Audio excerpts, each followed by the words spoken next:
Boa noite. Veja no programa de hoje. Universidade recepciona novos universitários aprovados no vestibular de inverno e mostra alternativas para o sucesso profissional. Ex-aluno da escola, depois de concluir mestrado na USP, vai realizar doutorado nos Estados Unidos. Vamos mostrar ainda quais são os desafios políticos e pedagógicos para a inclusão e acessibilidade no ensino superior. Assunto foi um dos destaques no Seminário de Formação Continuada para Gestores da Universidade. Fale a língua que seu mundo fala. Centro de Línguas URI Erechim, com apoio pedagógico da Cambridge University Press. Material didático internacional e professores com experiência no exterior. Centro de Línguas URI Erechim. Matrículas abertas. Vamos começar esse programa mostrando a recepção dos novos acadêmicos da universidade. Foi no dia 3 de agosto, no Salão de Atos, na abertura das atividades letivas do segundo semestre. O ato marcou mais um momento importante na vida da universidade, bem como dos novos alunos que estão ingressando no ensino superior. Estão iniciando a vida acadêmica alunos de Administração, Arquitetura e Urbanismo, Direito e Engenharia Civil. Eles receberam as boas-vindas do presidente do Diretório Central de Estudantes, William Marques Tolazzi, e do diretor-geral Paulo José Sponchiato. Para que esta formação seja exitosa, é necessário que haja comprometimento e desejo de vocês em querer aprender e se engajar de corpo e de alma nesse processo da construção do conhecimento. A universidade oferece a vocês um ambiente para desenvolver, o aprender a aprender, e também proporciona a todos os alunos uma visão holística, multitransdisciplinares, incentivando-os no desenvolvimento do espírito crítico, da abstração, da comunicação, do saber fazer e outras habilidades. Para destacar esse novo momento na vida dos estudantes, a direção do campus proporcionou uma palestra com um dos maiores conferencistas do país, Márcio Mâncio, que falou sobre as ações que fazem a diferença na construção da carreira profissional. Num clima descontraído, Márcio destacou alguns aspectos que são fundamentais na construção desta caminhada. Normalmente o jovem, quando entra numa faculdade, e hoje no seu primeiro dia de aula, começa a deslumbrar coisas que ele pode realizar, fazer, e é comum que ele se distancie da realidade. E hoje o que eu tenho que fazer é esse paralelo, assim, mostrar o que os profissionais que hoje estão no mercado, estão se dando bem, estão fazendo para que ele, mesmo aqui, cursando a sua graduação, consiga já enxergar como é que os bons profissionais estão lá fora. Como diz o amigo meu, Roberto Chiniachik, o cara que ganha 10 mil no mês, ele não trabalha 10 vezes mais do que ganha 1.000, né? Ele trabalha 10 vezes melhor, 10 vezes mais focado. Então, dentre as ações que a gente vai estar passando hoje, existem alguns comprometimentos que ele tem que ter já desde o início, além da disciplina, do estudo, daquela busca que ele já vem fazendo desde o ensino médio, ele conseguir perceber quais são os diferenciais de coisas que ele não aprendeu na escola e talvez não consiga pegar na época da graduação, mas que ele possa aprender. Um exemplo, Max Geringer comenta que hoje falar em público é tão ou mais importante que o cara ter outro idioma, né? Falar inglês. Porque não adianta nada o cara saber falar muito bem do seu conteúdo se na frente da sua equipe, na frente da sua empresa, né, ou dos seus colegas de trabalho não conseguir transmitir esse conhecimento. Então, tu aprende português na escola, mas não aprende muitas vezes a falar em público. Então, é uma capacitação que ele precisa estar atento. Então, ao longo da vida acadêmica, ele tem que ir completando com esse conhecimento. Outro exemplo, às vezes a pessoa sabe matemática, aprendeu matemática na escola, sabe fazer os cálculos de cabeça, mas não sabe não cair no SPC, não entrar no negativo. E hoje, né, casualmente, um dia que está se discutindo muito essa questão, em virtude do Estado do Rio Grande do Sul, está passando por essa fase histórica, né, um momento de transição, que não basta só o conhecimento, não basta só tu saber a parte técnica, se tu não souber usar isso para a vida das pessoas, né? Nosso estado podia estar numa situação talvez melhor se em alguns outros governos as pessoas tivessem essa preocupação com a prática, não só na técnica, não só na parte burocrática, e sim o que eu sei vai funcionar na vida das pessoas e na minha ou não. Esse é o foco principal. Quais são as ações que fazem a diferença na prática, na minha vida, na vida das empresas que eles porventura vierem criar ou trabalhar. O senhor é especialista nas áreas de liderança e motivação. Então são estas características que contribuem para sermos melhores profissionais? Também, motivação é outro aspecto. A gente não tem essa aula na escola, né? Hoje é aula de motivação ou de automotivação, que é o que mais eu comento. Mas as pessoas no mundo inteiro preferem fazer negócios, preferem profissionais que estejam motivados, que estejam vibrando naquilo. E é comum a gente passar pode ser numa loja, pode ser num órgão público, pode ser em uma instituição onde os profissionais não têm aquele engajamento, não têm aquela motivação necessária. E por mais que os gestores queiram de fora para dentro motivar, não conseguem, porque cada pessoa se motiva por motivos diferentes. Então, quando a gente aborda esse aspecto de como ele se automotivar, que ele não dependa de palestra motivacional, não dependa de gerente, de campanha de incentivo, e sim que ele saiba que aquela atividade gratifica ele, gratifica, né, o dia a dia, ele consegue fazer isso por um longo tempo, independente da remuneração, que quando ele faz ela muito boa, vai ser muito boa, mas o que a gente percebe é um movimento contrário, pessoas medíocres reclamando e não fazendo o seu melhor. Então, o objetivo da automotivação é essa, quais são os elementos que ele pode fazer no seu dia a dia, e muitas vezes sem custo, que projetem ele para cima, porque as pessoas têm altos e baixos toda hora. Quando a gente não tem possibilidade de ter um coaching exclusivo da gente, a gente tem que aprender, como eu brinco, né, de se auto-coachar, né, fazer o seu auto-coach. E nesse momento a gente vai passar algumas técnicas de como fazer isso no seu dia a dia. Na questão da liderança das equipes, isso aí é uma lacuna muito grande. Hoje mesmo, aqui nesse auditório, tem alguns clientes meus que estão vindo assistir, prestigiar o evento e darem o seu depoimento do que eles querem das pessoas quando eles saem daqui. Para quê? Para que não tenha que depois ficar completando essa lacuna dentro da empresa. Está acontecendo aqui um trabalho com um cliente meu que está colocando os seus gerentes a patinarem, a fazerem trabalho de patinação para chegar no final do ano fazer uma apresentação, montando uma atividade totalmente atípica à sua necessidade para, de uma maneira lúdica, completar as questões de habilidades e novos desafios que eles nunca fizeram, né? Que patinar depois de velho não é uma coisa tão fácil. Então, as empresas hoje estão buscando fazer várias ações de liderança, de construção. Se o adolescente, né, ou já o quase adulto, entrar na universidade já com essa visão, ele já vai buscar quem são os melhores líderes, quem são os caras que estão dispostos aos novos desafios, quem são os profissionais que tiveram enfrentando Collor há tempo atrás e estão enfrentando Collor hoje de novo e estão sobrevivendo, ao passo que muitas empresas já não passaram na primeira fase de Collor, né? Então, pode vir governos diferentes, economias diferentes, podem vir situações adversas. A essência da liderança, quando ela está incrustada no aluno, tudo que a gente precisava no Brasil, né? Gente empreendedora, gente inovadora e que já saia com essa visão já desde o berço, desde a faculdade. E para sermos melhores profissionais, melhores seres humanos, né? Que características essa gurizada que está chegando na universidade vai precisar desenvolver durante esses 5 anos que eles irão passar aqui? Se eu tivesse que resumir em uma palavra seria difícil, mas 2 já ajuda.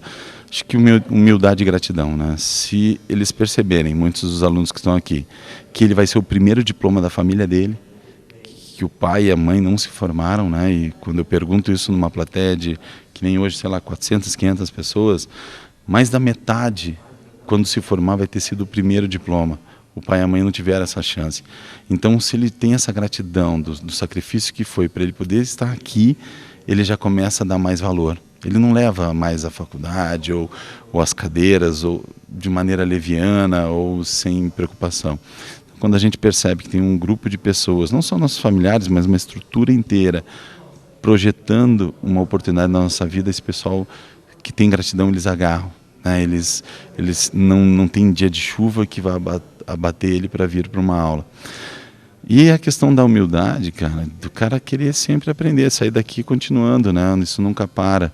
E eu, logo quando entrei, fiz o vestibular e tive esse primeiro contato com o mundo universitário, no meu curso tinham professores extremamente arrogantes que literalmente achavam que sabiam tudo e aos poucos tu começava a ver que nem na vida pessoal ele conseguia se organizar, quanto mais na vida acadêmica, e era uma confusão, né? Então, e ao passo que a gente via profissionais e bons professores campeões no que faziam, que tu olhava no todo, assim, né? Desde o aperto de mão, desde o início da aula, desde o cuidado com os horários, esses exemplos a gente tem que conseguir, né, absorver. Então, são pessoas humildes que buscam não só um conhecimento novo, mas sempre aquela constância, né, aquele desenvolvimento. Então, acho que como os outros aspectos, né? Não roubar, não matar, as religiões já abordam, mas essa questão da gratidão e da humildade, hoje no meio acadêmico, eu acho que seria fundamental do pessoal sair enxergando. Já que estamos falando de carreira profissional, você vai ver agora o exemplo de um ex-aluno da Escola da URI, que acaba de conquistar mais uma etapa na sua formação. Lucas Seco, após concluir mestrado na Universidade de São Paulo, vai realizar doutorado na Universidade da Pensilvânia, nos Estados Unidos. Nós fomos conversar com ele a respeito de sua caminhada desde a conclusão do ensino médio até aqui. A entrevista pode ser resumida assim: muito estudo, preparação e o mais importante, ambição. Se você é estudante e deseja seguir um caminho semelhante, veja o recado que ele deixou. Eu tive um ensino médio muito bom aqui. Eu acho que os grandes amigos da minha vida eu conheci no ensino médio. Eu acho que das coisas que eu mais levo para a minha vida dessa etapa foram os grandes amigos que eu fiz nessa época. E logo que eu saí daqui de Erechim, eu meio que fui direto, assim, eu passei no vestibular, entrei na física, e aí já comecei direto a vida em Porto Alegre. E assim, sempre com os meus amigos daqui e tudo mais. Então acho que foi uma parte muito importante, sem dúvida, da minha vida. E por que a física? Eu acho que eu sempre tive interesse, assim, eu sempre gostei de ciência, de tecnologia, e no começo eu até pensei em engenharia ou coisa assim, mas depois eu acabei vendo que a minha coisa era mais a física mesmo, assim, mais a ciência básica mesmo. Bom, você já fez a graduação, já fez mestrado e agora está indo para o doutorado nos Estados Unidos. Me conta um pouco como é que foi essa história, como é que tu chegou lá? Sim. Logo que eu terminei a graduação, eu fiz as aplicações para o doutorado, porque eu sabia que tinha oportunidades, eles ofereciam bolsas, às vezes para estudantes internacionais também. Então, no final da graduação, eu fiz as aplicações, fiz as provas e tudo mais, e acabei não sendo aceito. Aí eu acabei indo para São Paulo para fazer o doutorado ou mestrado lá. E agora no final do mestrado eu fiz de novo o mesmo processo, entrei no mesmo processo seletivo e tudo mais. E aí eu tive um resultado muito positivo, fui aceito em alguns lugares e acabei optando por um deles. Então foi assim, foi um negócio de meio tentativa e erro e uma hora deu certo. E como é que foi essa seleção? Porque você conseguiu em outras universidades americanas. Sim, é assim, a gente tem que fazer algumas provas, entre elas provas de inglês, de proficiência, por exemplo, tem IELTS, tem o TOEFL, tem outros testes, aí tu tem que fazer um deles, tu tem que fazer, no meu caso, uma prova específica de física, e mais uma outra prova específica das pós-graduações nos Estados Unidos. Aí, com esses 3 resultados, aí tu pode mandar, tu tem a nota para ti e tu manda a nota para cada universidade onde tu quer tentar uma vaga. E o que as pessoas fazem, em geral, é mandar para vários lugares, porque tu não sabe exatamente quais são as tuas chances em cada lugar. Então, um americano normal manda resultados para umas 10, 12 universidades. Eu fiz mais ou menos isso também, foi umas 12, 13 universidades. E aí eu mandei a nota para todas elas, e naquelas que tu passar, tu passa, e nas que tu não passar, tu perdeu. Mas é como um vestibular, assim, só que ao invés de ser uma prova para cada lugar, é uma prova com uma nota só e eu mando para todos os lugares. E não tem nenhuma restrição em ser brasileiro para participar desse tipo de seleção? Dependendo do financiamento da universidade, pode ser diferente. Por exemplo, algumas universidades reservam uma certa parte do dinheiro deles para estudantes internacionais. Então, se eu estiver competindo naquela universidade, eu vou estar competindo contra os outros estudantes internacionais e pode modificar um pouco. Quem sabe, isso muda um pouco o nível de dificuldade em alguns lugares. Mas, em geral, eles são muito abertos assim, a receber estudantes internacionais e na verdade, na maioria dos lugares lá, eles até se orgulham de manter um percentual de, tipo, sei lá, 50% de estudantes da universidade são estudantes internacionais, não são americanos. É meio que um objetivo deles, assim. Quando se fala em conhecimento, o americano não tem tanta restrição. O que eles querem é gente interessada e boa que vá desenvolver os seus estudos e aprender com eles também e até repassar conhecimentos brasileiros para os americanos. Isso. Eles estão, no ambiente acadêmico, eles estão interessados em manter o ambiente o mais heterogêneo possível, o que é muito bom na área acadêmica, na ciência, que tu tenha pessoas de culturas muito diferentes interagindo para gerar conhecimento criativo novo, assim. Então, eles realmente estão interessados em fazer isso. Eles estão interessados em ter dentro da universidade, dentro dos cursos de pós-graduação, um público muito heterogêneo. Então, eles também, por exemplo, enfim, pessoas de todo mundo têm chance lá. E agora, Lucas, quais são os planos? Então, ir voltar para os Estados Unidos, lógico, desenvolver seus estudos na Pensilvânia. Por que essa universidade especificamente? Sim. Eu passei em alguns lugares e dentre os que eu gostaria, na minha área específica, que é de astrofísica em larga escala, que a gente chama de cosmologia, a Universidade da Pensilvânia tem uma tradição nessa área, ela é muito boa já há muito tempo e atualmente tem pessoas muito boas trabalhando lá. Então, são pesquisadores renomados na área que estão trabalhando lá. Então, esse foi um dos motivos, e outro motivo é porque eu tive a chance de visitar algumas das cidades onde eu fui aceito, e eu achei que a Filadélfia, dentre as cidades, assim, é o que mais parece ter uma qualidade de vida mais compatível com o que eu gostaria, assim. Uma cidade um pouquinho mais brasileira, quer dizer? Um pouquinho sim, eu acho que sim. É uma cidade assim que é mais fácil de caminhar por lá, eu acho, tem menos necessidade de eu ter um carro, por mais que nos Estados Unidos o carro seja barato e tudo mais. Parece que é mais agradável, assim, por esses pontos. Bom, Lucas, é um pouquinho cedo falar de futuro. O futuro agora é estudar, se preparar, concluir o doutorado. Ainda é cedo para pensar no que fazer depois disso, mas você já está pensando? Eu tenho algumas ideias. Como eu quero seguir na área acadêmica, então o futuro é certamente eventualmente eu vou ser professor universitário em algum lugar, não sei aonde, e fazendo pesquisa, orientando alunos, dando aulas e tudo mais. Eu não sei que tipo de oportunidades eu vou encontrar nos Estados Unidos, então, quem sabe, pode ser que eu fique por lá, pode ser que eu volte, eu não sei. Eu realmente, por enquanto, não tenho ideia. Mas eu acho que voltar para o Brasil é uma das coisas que eu penso em fazer. Assim, eu acho que eu gostaria de fazer isso no futuro. Finalmente, Lucas, o que você diria para os colegas, para os atuais alunos que estão concluindo ou estão fazendo o ensino médio, aqui na escola ou em qualquer outra instituição de ensino? Como chegar lá? É fácil? Precisa muito esforço? Como achar esse espaço na vida acadêmica? Uhum. Olha, eu acho que o principal, assim, para os estudantes aqui de Erechim, de qualquer outro lugar no Brasil, eu acho que é o pessoal ser ambicioso, assim. Porque o estudante brasileiro ele tem chances altíssimas de ser competitivo lá fora. As graduações no Brasil, eu digo isso com a minha experiência, a graduação em física, por exemplo, ela não perde em nada para a graduação americana, e então nós somos alunos competitivos lá, eles querem a gente, assim. As experiências de outros brasileiros que eu sei que foram para lá se saíram muito bem nos programas onde eles entraram de pós-graduação e tudo mais.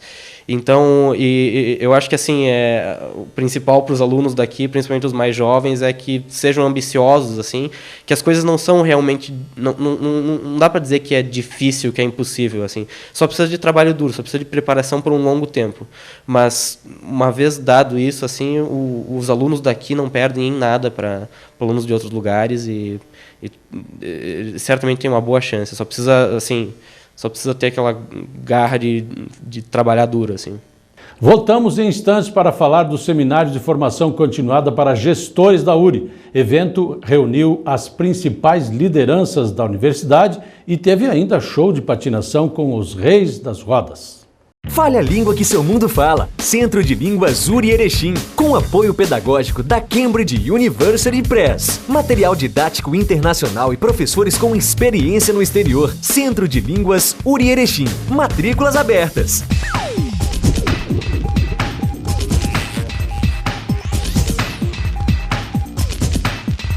A universidade realizou nos dias 20 e 21 de julho o 7º Seminário de Formação Continuada para Gestores. Esta edição teve lugar aqui no campus de Erechim e tratou de diversos temas pertinentes a todos os líderes da instituição. Entre eles, os desafios políticos e pedagógicos para a inclusão e acessibilidade no ensino superior. O tema foi abordado pelas professoras Maria Cláudia Dalinha e Miriam Dolores Baldo Dassi, da Unicinos. Hoje nós entendemos essas duas palavras, esses dois conceitos como um binômio. A acessibilidade existe exatamente para promover a inclusão. Então, quando se pensa em acessibilidade, durante muito tempo se diminuiu o entendimento a um aspecto arquitetônico. Hoje se sabe que não, que há uma acessibilidade pedagógica, há uma acessibilidade atitudinal, e a inclusão ela vem na relação de que os sujeitos que até agora não acessavam aos espaços do ensino superior são sujeitos de direito a esse espaço. Então, realmente é um binômio. Hoje nós não conseguimos mais distinguir ou distanciar um do outro. E as nossas universidades, as nossas instituições atendem os requisitos de acessibilidade e inclusão? Bem, eu acho que esse movimento que a URI está fazendo no dia de hoje, por exemplo, reunindo seus gestores, reunindo seus professores, seus funcionários, para discutir, é o caminho. Nós sabemos que muito tem se feito, estava falando agora, inclusive, com um colega, professor Lucas, do campus de Frederico Westphalen, que trabalha com a questão do acesso físico, projetando, ouvindo os sujeitos que têm dificuldade de mobilidade, por exemplo. Então, sim, as universidades estão fazendo um movimento forte em direção a alcançar isso que a gente diz, que é a inclusão desses sujeitos, a permanência e que eles venham a ter sucesso. É um caminho longo, é um caminho financeiramente que exige, mas são posições que as universidades já tomaram e é um caminho sem volta, na minha opinião. E quais são os principais desafios das universidades? O nosso desafio continua sendo humano. Construir uma rampa é diferente de preparar um professor. Nós precisamos preparar não só os professores, como os alunos das universidades e a sociedade como um todo, para entender que esses sujeitos são sujeitos de direito. E que eles, até o momento, pareciam ser poucos, porque eles não tinham a parte da legislação que garantia o acesso e a permanência dele nas instituições de ensino superior. A pró-reitora de ensino, professora Rosane von Tobel Rodrigues, que coordenou o seminário, fez uma avaliação do evento. Para ela, foi um momento de reflexão sobre o papel da universidade nas comunidades onde atua. Nós podemos fazer uma boa avaliação com relação ao 7º Seminário de Formação de Gestores. Por 2 dias, aqui no campus de Erechim, reunimos mais de 200 gestores da nossa universidade, entre coordenadores de área, coordenadores de curso, chefes de departamento, coordenadores de setores, coordenadores de pós-graduação, estrito sensu, nossos diretores de todas as unidades, a própria reitoria, também as escolas de educação básica, as lideranças das escolas de educação básica, é o momento de parar, então, e pensar. E esse pensar gera outros olhares sobre o nosso fazer diário, que é fazer educação em todos esses segmentos que acabei de citar. O seminário foi muito bom, a avaliação das pessoas está sendo demonstrada pelo que dizem, pelos seus segmentos, pelas suas participações, uma vez que aqui, nestes 2 dias, nós discutimos o foco principal neste momento para a URI, que é o recredenciamento em 2016, e também discutimos questões que envolvem o recredenciamento, como a ampliação da nossa melhoria das questões de acessibilidade dentro dos nossos projetos pedagógicos de curso. As pessoas costumam muito ainda ver a acessibilidade como aquela da arquitetura, né? E não é isso. Isso também, mas não é só isso.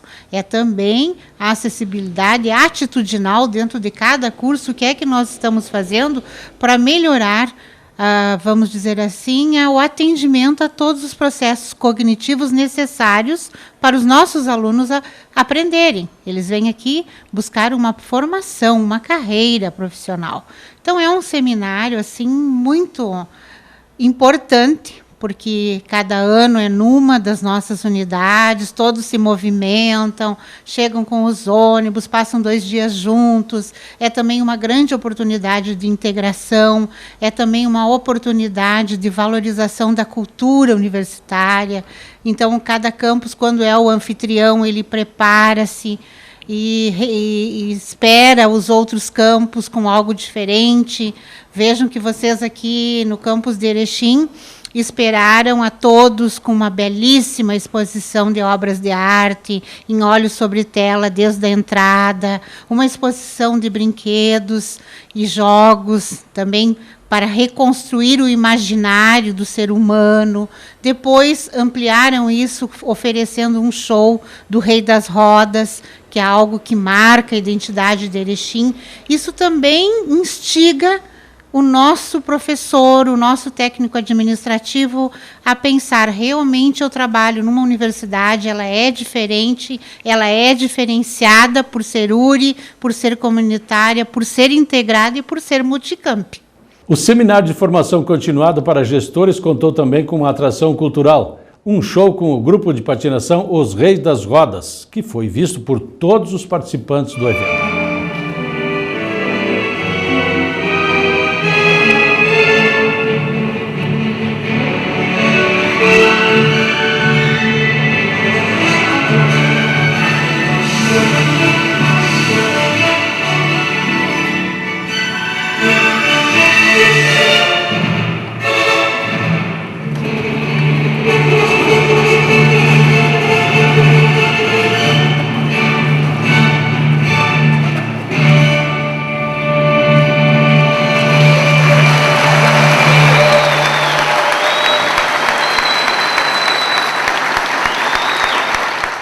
Pelo 5º ano consecutivo, a Escola de Educação Básica é a primeira colocada em toda a região no Enem, o Exame Nacional do Ensino Médio. A instituição obteve a média geral mais alta entre todas as escolas privadas e públicas de Erechim e da região. Com os 627,20 pontos conquistados, a escola se coloca entre as 15 melhores do Rio Grande do Sul, onde estão inseridas mais de 1.000 escolas. Foi um salto significativo em relação ao ano anterior, quando ficou entre as 30 melhores do estado. Além disso, essa avaliação garante à escola o 11º lugar entre as instituições particulares de ensino do Rio Grande do Sul. Portanto, uma ótima notícia para encerrarmos o programa de hoje. Grato pela atenção e até a semana que vem.